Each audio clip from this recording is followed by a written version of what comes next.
Bienvenue, coffret Info Médium, clé numéro 10. Aujourd'hui, je vais partager avec vous l'information concernant les chakras.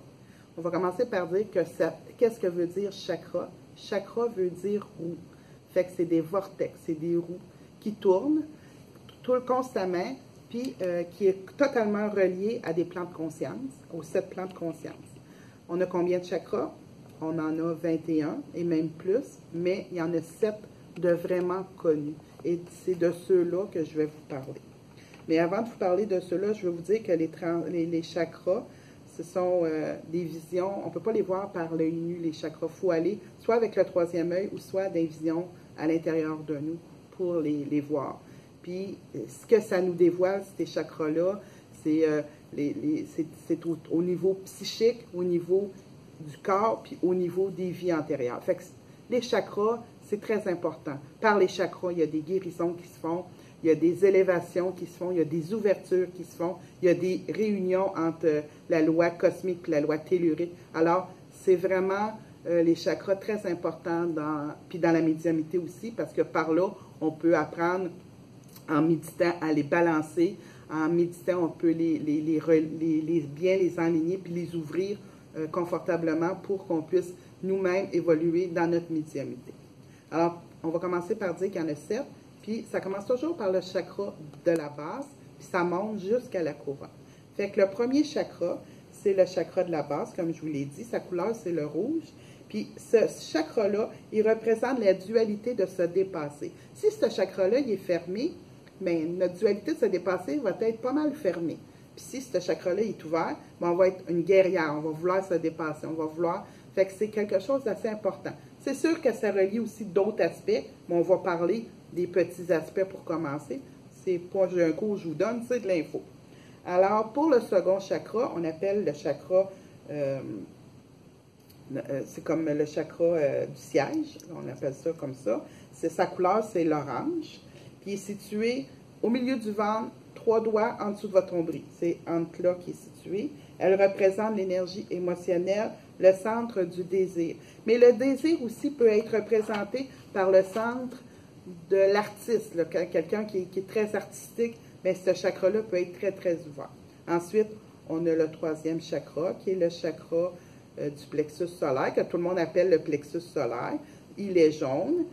Qu'est-ce qui représente ce chakra-là? Il représente une porte d'entrée d'une vie solaire, des énergies, la digestion, des émotions.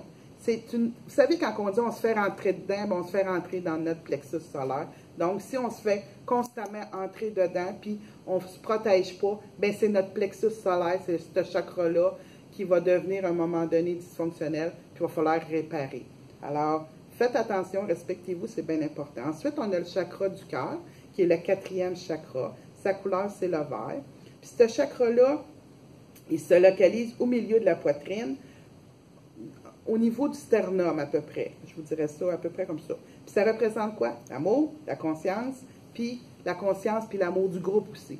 C'est les gens qui aiment, tu sais, les gens qui aiment beaucoup, puis les gens qui ont un cœur immense, puis qui aiment partager, puis qui aiment des gens de famille, tout ça, c'est le cœur beaucoup qui peut être affecté ou qui peut être super confortable. Ensuite, il y a le 5e chakra. Le 5e chakra, c'est le chakra de la communication. C'est le chakra de la gorge. Sa couleur, c'est le bleu.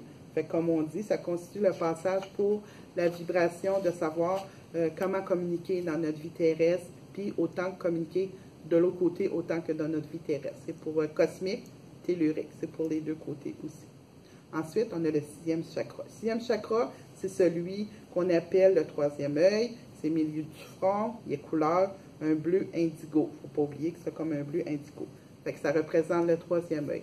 Plus il est ouvert, plus on peut voir les entités, plus on peut voir les auras, plus on peut voir plein de choses. Plus il est fermé, plus on ne voit rien.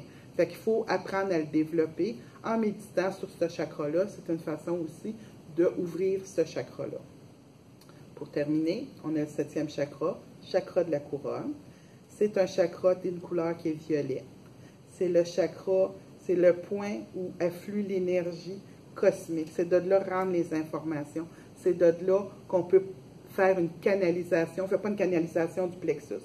On fait une canalisation sarane, puis c'est une ouverture vers l'au-delà, vers le cosmique. En passant, lorsqu'on est tout petit, tout bébé, ce chakra-là, il est vraiment ouvert. Puis plus on vieillit, plus on grandit, plus ce chakra-là se referme, puis ça prend de l'exercice, ça prend de la pratique, ça prend de la méditation pour le laisser en équilibre ouvert. Fait que c'est ce que j'avais à vous dire cette semaine concernant les chakras.